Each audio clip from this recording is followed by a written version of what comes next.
October 16, 1946, 2:12 a.m., a shabby gymnasium in Nuremberg prison. An ugly, dwarfish man in a threadbare steed walks toward three black-painted wooden gallows. His hands are tied behind his back, his face is twitching. At the bottom of the scaffold, he suddenly unleashes a piercing scream that sends shivers down the spines of everyone in the room. Heil Hitler! Then he climbs 13 wooden steps. At the top, he glares at the witnesses and shrieks again. Purimfest, 1946. A black hood descends over his head. The trapdoor opens. He drops. But the rope doesn't break his neck. For the next 20 minutes, witnesses hear him groaning, struggling, dying slowly by strangulation. His name is Julius Streicher, and I'm warning you now, what this man did to deserve such a death, and the agonizing way he finally met his end, will disturb you to your core. But here's what makes this story even more twisted. Julius Streicher never personally killed anyone. He never commanded a death squad. He never ran a concentration camp. Yet the judges at Nuremberg decided that his words alone, his newspaper articles and speeches, made him as guilty as those who pulled the triggers and operated the gas chambers. The journey from failed elementary school teacher to history's most notorious propagandist and the brutal 20-minute strangulation that ended his life is one of the darkest tales of how words can kill millions. Before we dive in, make sure you're subscribed and hit that notification bell, because we're about to uncover the story of the man who poisoned an entire nation's mind and paid for it with the most botched execution in Nuremberg's history. February 12, 1885. A small Bavarian town called Fleinhausen. A baby boy was born to Friedrich Streicher, a Catholic elementary school teacher. Young Julius grew up watching his father educate village children with traditional discipline, meaning liberal use of corporal punishment. This was normal for the era. What wasn't normal was the intensity of Julius's personality from childhood. He was combative, argumentative, obsessed with being right. His father's profession shaped his worldview. Teaching was about authority, about breaking the will of children, about forcing them to accept what you told them as truth. Julius followed his father into teaching. By 1909, he had secured a position as an elementary school teacher and administrator in Nuremberg, a historic Bavarian city that would become inseparable from his name. He married Kunigunde Roth in 1913. They would have 2 sons together. On the surface, Julius Streicher looked like a respectable petit bourgeois educator, stern but conventional. Then came World War I and everything changed. Streicher enlisted immediately when war broke out in 1914. He served throughout the entire conflict on the Western Front and distinguished himself sufficiently to earn a lieutenant's commission in the Iron Cross. He was brave, aggressive, and developed an intense bond with his fellow soldiers. But he also witnessed Germany's defeat, and like millions of Germans, he refused to accept it. After the war, Streicher returned to Nuremberg seething with rage. Germany had been betrayed, he believed. Someone had stabbed the nation in the back. And in the chaos of post-war Germany, where communists fought fascists in the streets and the economy spiraled into hyperinflation, Streicher found his scapegoat, the Jews. This wasn't a new prejudice. Anti-Semitism had existed in Europe for centuries. But Streicher would take it to levels that shocked even hardened anti-Semites. In November 1919, Streicher joined the Deutsche Sozialistische Partei, the German Socialist Party, a far-right nationalist group. Then in October 1922, he heard Adolf Hitler speak at a rally in Munich. Streicher was transfixed. He had found his Führer. In 1923, Streicher dissolved his own political organization and merged it with Hitler's Nazi Party, bringing hundreds of followers with him. Hitler never forgot this early loyalty. Streicher became Gauleiter of Franconia, the regional Nazi Party leader for the area around Nuremberg, a position he would hold for 16 years. But Streicher's real power came from something else. On April 20th, 1923, Hitler's birthday, the first issue of a newspaper called Der Stürmer hit the streets of Nuremberg. The Stürmer, the attacker, Julius Streicher's personal propaganda weapon. Here's what you need to understand about Der Stürmer. This wasn't a respectable newspaper with editorial standards. This was something that had never existed before, a weekly tabloid devoted entirely to inciting hatred against Jews. Every single issue, week after week, year after year, was filled with the most vicious anti-Semitic propaganda imaginable. The masthead proclaimed its mission: Deutsches Wochenblatt zum Kampfe die Wahrheit, German weekly magazine in the struggle for truth. And at the bottom of every front page, a slogan that became infamous across Germany: Die Juden sind unser Unglück. The Jews are our misfortune. The paper's circulation grew rapidly. At its peak in 1935, Der Stürmer reached 600,000 copies per week, read by millions. Hitler himself called it his favorite newspaper. He ordered special glassed-in display cases called Stürmer Kästen, erected throughout Germany, on street corners, in public squares, at train stations, so that anyone walking by could read the latest issue for free. The newspaper made Streicher a multimillionaire. He lived in luxury in Nuremberg, collecting art confiscated from Jews, building an estate, enjoying the fruits of his poisonous labor. But what exactly did Der Stürmer publish that made it so dangerous? Let me be blunt. The content was obscene, sexually explicit, and deliberately designed to trigger the basest instincts of readers. Streicher pioneered a specific form of anti-Semitic propaganda, accusations of Jewish sexual crimes. Before Der Stürmer, this wasn't a major focus of anti-Semitic propaganda. Streicher made it central. Week after week, the paper published articles claiming that Jewish men were raping German women, that they were seducing innocent girls, that Jewish doctors were molesting their patients, that rabbis were teaching young Jewish men to defile German blood. The articles were lurid, pornographic, designed to simultaneously arouse and enrage readers. Streicher understood a dark psychological truth. People are fascinated by sexual scandal, especially when, it's wrapped in moral outrage. The newspaper included graphic descriptions of alleged sexual acts. It named specific Jewish men and accused them of crimes they never committed. Many of these men sued Streicher for libel. Some won in court. Streicher paid the fines and kept publishing. The more he was prosecuted, the more his readers believed he was telling forbidden truths the authorities wanted suppressed. But the sexual obsessions were just one element. Der Stürmer also revived the medieval blood libel, the monstrous lie that Jews murdered Christian children to use their blood in religious rituals. Any unsolved murder of a child in Germany would be confidently declared in Der Stürmer as another case of Jewish ritual murder. The newspaper published grotesque anti-Semitic cartoons drawn by an artist named Philipp Ruprecht, who went by the pseudonym Phipps. These caricatures portrayed Jews as subhuman creatures with exaggerated features, hooked noses, grasping hands, bloated bodies.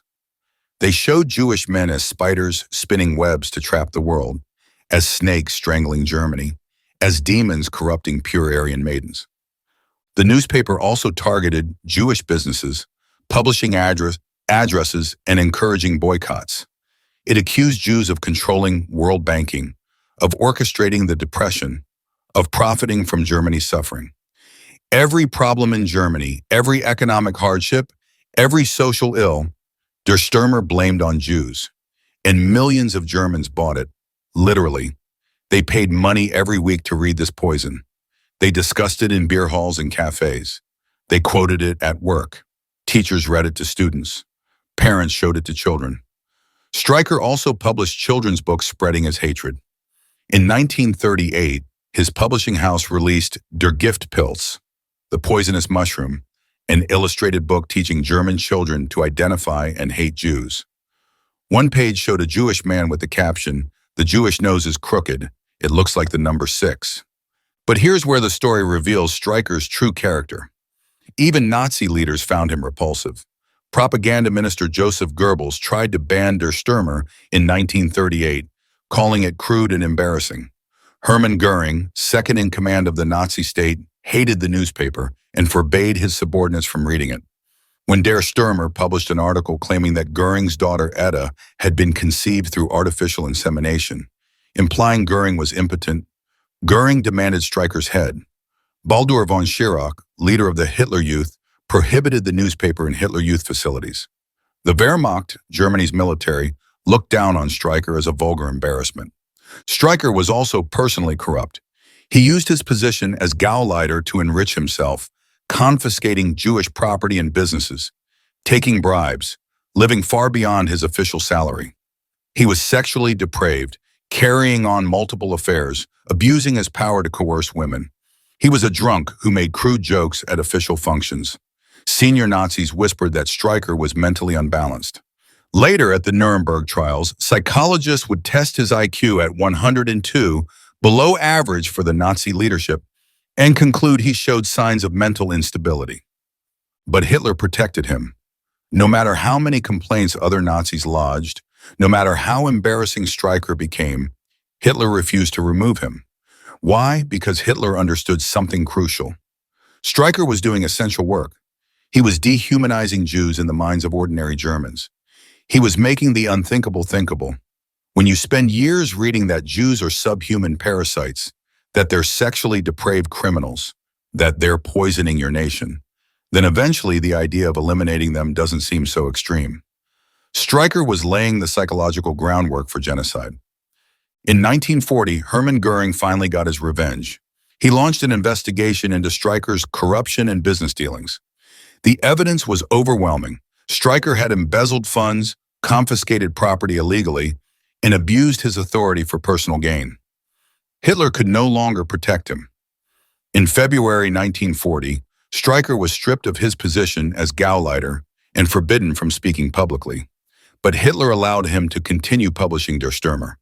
The newspaper kept appearing until February 1945, the final weeks of the war.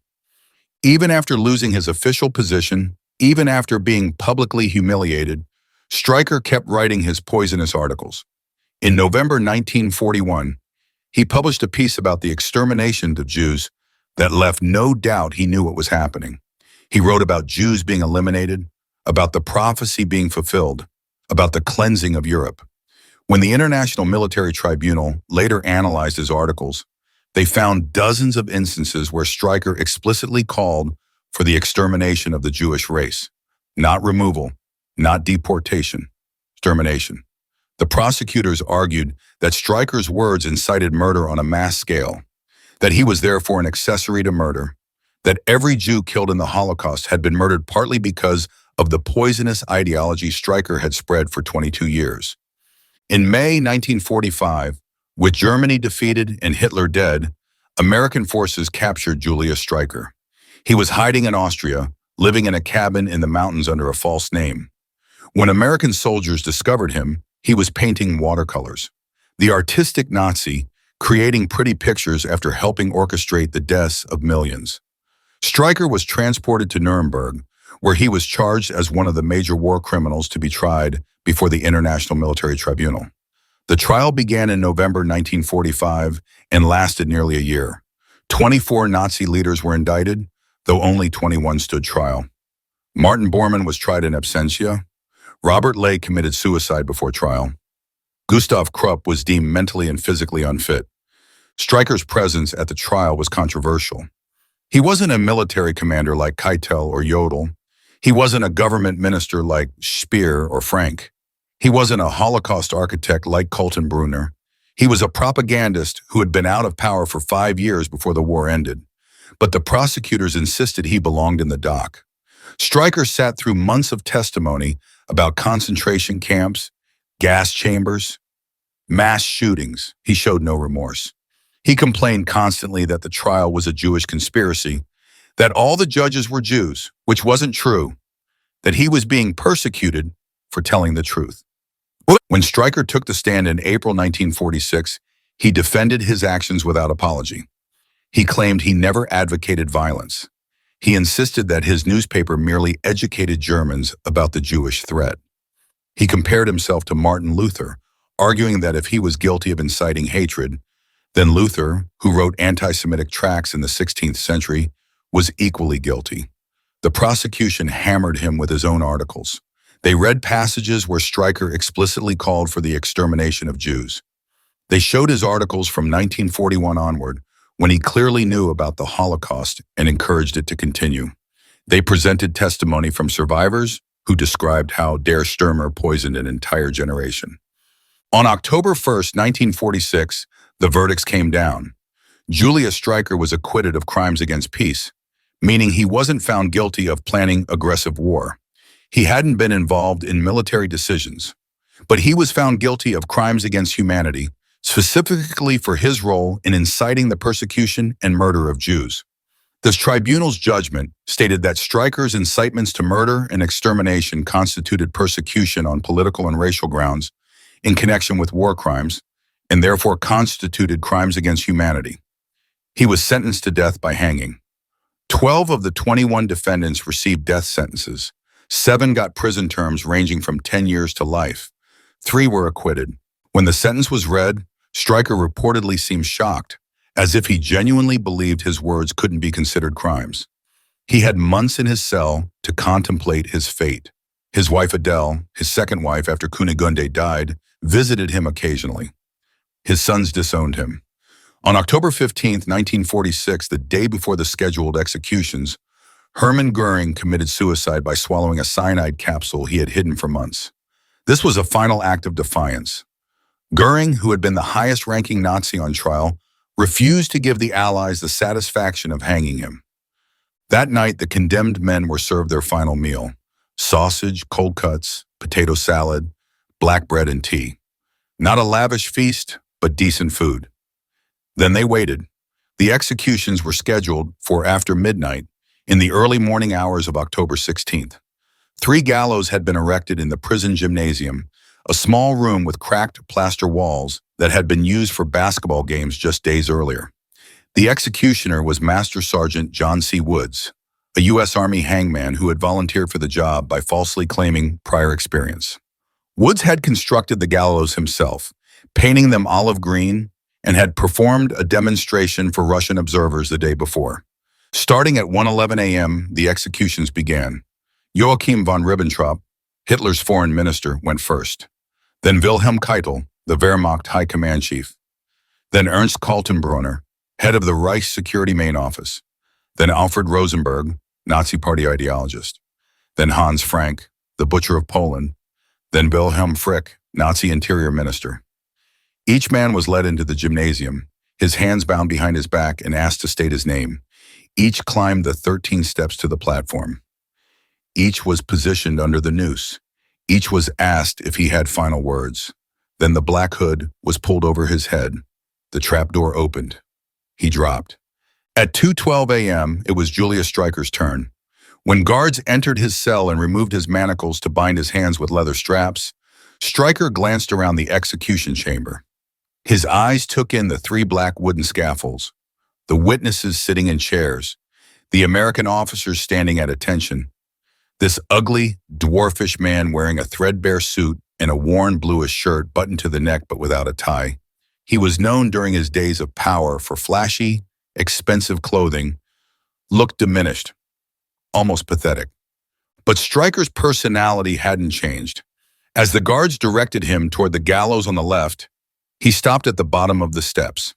An American officer standing there asked him to state his name for the official record. Streicher didn't answer. The officer repeated the question. Suddenly, Streicher's face contorted with rage, and he unleashed a piercing scream that echoed through the gymnasium. Heil Hitler! The shriek was so unexpected, so jarring, that witnesses flinched. Here, in October 1946, with Hitler dead for 5 months and Nazism utterly defeated, Julius Streicher still proclaimed his loyalty to the Führer. He climbed the steps. His face was twitching uncontrollably. At the top of the platform, Streicher cried out again, "Now it goes to God!" Then he was pushed the final 2 steps to the spot beneath the hangman's rope. The executioner, John C. Woods, held the noose back against a wooden rail. Streicher was suddenly swung around to face the witnesses. He glared at them with undisguised hatred. Then he screamed one final time, "Purimfest 1946!" This reference was deliberate and chilling. Purim is a Jewish holiday celebrating the defeat of Haman, an ancient Persian official who planned to exterminate the Jews but was himself hanged. Streicher, who knew Jewish culture intimately from his years of studying how to demonize it, was comparing himself to Haman. He was suggesting that the Jews had orchestrated his execution just as they had orchestrated Haman's death thousands of years ago. The American officer asked through an interpreter if Streicher had any last words. Streicher shouted, "The Bolsheviks will hang you one day." It was his final prophecy, his last attempt to frighten his executioners. Then the black hood was raised over his head. Through the fabric, witnesses heard his muffled voice say, "Adele, meine liebe Frau." Adele, my dear wife. Those were his last coherent words. Sergeant Woods positioned the noose around Streicher's neck. The standard procedure for military hangings in 1946 used what's called a standard drop, typically 4 to 6 feet. This method relied on the condemned person's body weight and the drop distance to break the neck vertebrae, causing instant death. But John C. Woods miscalculated, either through incompetence or deliberate sabotage. Multiple witnesses and historians later concluded that Woods had intentionally placed the coils of Streicher's noose off-center. Instead of positioning the knot at the left side of the drama, which would ensure the neck broke cleanly, Woods placed it toward the back or side of the head. This seemingly small detail made the difference between a quick death and prolonged agony. At 2:14 a.m., the trapdoor opened. Julius Streicher dropped through the opening. The rope snapped taut, but his neck didn't break. The noose compressed his windpipe and carotid arteries, but the vertebrae remained intact. Streicher began strangling. Behind the black curtain that concealed the space beneath the gallows, Julius Streicher was dying slowly. Witnesses in the gymnasium could hear groaning, muffled sounds of distress. The rope was moving, swaying, indicating that the body was struggling. The groaning continued, and continued, and continued. Joseph Kingsbury Smith, a journalist for the International News Service, who was chosen by lot to represent the American press at the executions, later wrote in his report that after the hood descended over Streicher's head and the trap fell, witnesses could hear him groaning for an extended period. Then something happened that shocked even the hardened military personnel present. Sergeant John C. Woods came down from the execution platform and disappeared behind the black curtain that concealed Streicher's hanging body. The groaning abruptly ceased. The rope stopped moving. Witnesses were convinced, though they couldn't see behind the curtain, that Woods had grabbed Streicher's legs and pulled down hard, using his own body weight to strangle Streicher faster. This was not official procedure. This was an executioner finishing the job because his botched hanging had failed to kill quickly. How long did Julius Streicher take to die? Estimates vary. The official Army report claimed all executions proceeded smoothly, but eyewitnesses told a different story. Some reported that Streicher's death took 10 to 15 minutes. Others said longer. The most detailed accounts suggest approximately 20 minutes elapsed between the trapdoor opening and the camp doctor pronouncing Streicher dead. 20 minutes of suffocation, 20 minutes of the noose crushing his windpipe, 20 minutes of his brain slowly running out of oxygen, 20 minutes of the kind of death Der Stürmer had advocated for millions of Jews. Here's what happens during a slow strangulation hanging. The noose compresses the windpipe, making breathing impossible. It also compresses the carotid arteries, which supply blood to the brain. But if the neck doesn't break, consciousness doesn't immediately cease.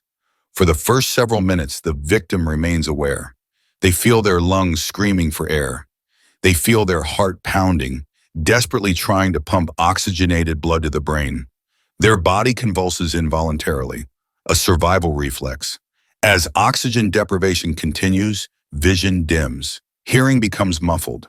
Panic gives way to confusion. Eventually, the brain begins shutting down non-essential functions. Motor control is lost. The convulsions stop. But the dying process isn't complete. The heart keeps beating for several more minutes, growing weaker. Finally, cardiac arrest occurs. Only then is death complete. Julius Streicher experienced all of this. The man who spent 22 years publishing in articles about how Jews should be exterminated died the kind of death he had advocated for others. The poetic justice was noted by many witnesses. After Streicher was pronounced dead, his body was left hanging for the required time. Then it was cut down and photographed. The official photographs of the executed Nuremberg defendants show something shocking. Several of the bodies, including Streicher's, show signs of facial trauma, bruising, bleeding. Some historians claim this was caused by the bodies hitting the edges of the trapdoor or the platform during the drop. Others suggest the hangman deliberately injured the condemned men through his incompetent rope placement. The bodies of all 10 executed Nazis were then placed in coffins and transported to a crematorium in Munich. They were cremated, and according to plan, their ashes were scattered in a river to prevent any grave from becoming a neo-Nazi shrine. Julius Streicher ceased to exist as anything but memory and infamy. But his execution raises profound questions that haunt us still. Was Julius Streicher guilty? Absolutely. His own articles condemn him. In November 1941, he wrote in Der Stürmer, "If the danger of the reproduction of that curse of God in the Jewish blood is finally to come to an end, then there is only one way, the extermination of that people whose father is the devil." In 1943, he wrote, "It is actually true that the Jews, so to speak, have disappeared from Europe, and that the Jewish reservoir of the East, from which the Jewish pestilence has for centuries beset the peoples of Europe, has ceased to exist." He knew. He understood what was happening, and he encouraged it to continue. He was guilty of crimes against humanity. No question. But should he have been executed? That's more complicated. Streicher never personally killed anyone. He never gave orders to kill. He never operated a gas chamber or pulled a trigger. He wrote articles and published cartoons. The Nuremberg judges concluded that words could be weapons, that incitement to genocide made you as culpable as those who committed the actual murders. This established an important precedent. You can be guilty of crimes against humanity through propaganda alone. But the manner of Streicher's death raises different questions. Execution by hanging is, in theory, a humane method if done correctly. The neck breaks instantly, causing immediate unconsciousness and rapid death. But Streicher's execution wasn't done correctly. Whether through incompetence or malice, Sergeant John C. Woods created conditions for a prolonged, agonizing death. This violated military regulations and international standards for humane execution. The U.S. Army denied that anything went wrong. They claimed all executions proceeded smoothly, but the eyewitness accounts are too consistent to dismiss. Streicher suffered. Does it matter? The man published articles calling for the extermination of millions. He poisoned an entire generation with hatred. He made genocide psychologically acceptable to ordinary Germans. He died painfully after advocating for the painful deaths of countless innocent people. Is there not a certain justice in that? Perhaps.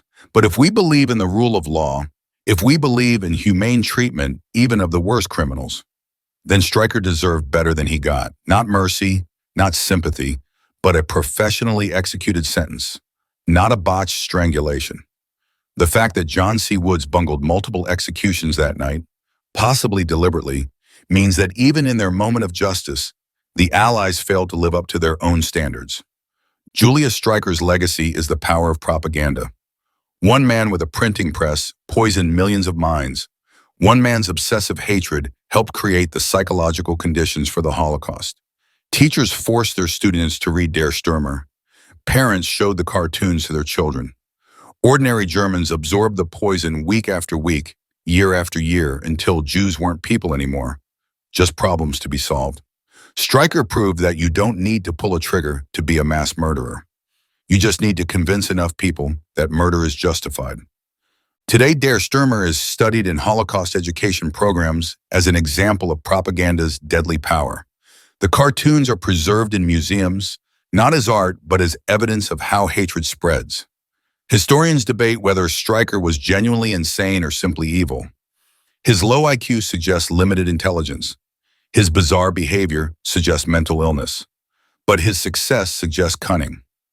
He understood psychology. He knew how to manipulate emotions. He knew that sexual scandal sells papers. He knew that people enjoy hating. He weaponized these insights. The question that haunts us is this: how many Julius Streichers exist today? How many propagandists are poisoning minds right now, laying the groundwork for future atrocities? Social media has created millions of potential Der Stürmers. Anyone with a smartphone can spread hatred to vast audiences. We like to think we're immune to propaganda, that we're smarter than the Germans who bought Der Stürmer every week. But are we? Or are we just as susceptible to having our prejudices confirmed, our hatreds validated, our worst instincts encouraged? Julius Streicher died on October 16, 1946, after 20 minutes of strangulation in a shabby gymnasium in the city where he once held absolute power. The man who made millions from publishing hatred died alone, despised even by fellow Nazis, mourned by almost no one except his immediate family. His final words were a Nazi salute and a prophecy that Bolsheviks would hang his executioners. He was wrong. His executioners went home to America and lived long lives. John C. Woods died in 1950, electrocuted while repairing a light fixture in the Marshall Islands, a bizarre accident that some conspiracy theorists claim was revenged by Nazi scientists working for Operation Paperclip. More likely, it was just an accident befitting a man whose incompetence defined his career. The 10 Nazis hanged that night received the justice they deserved, but the manner of their deaths, bungled through Woods' incompetence or malice, left a stain on the proceedings. Streicher in particular suffered an execution that violated the standards the Allies claimed to uphold.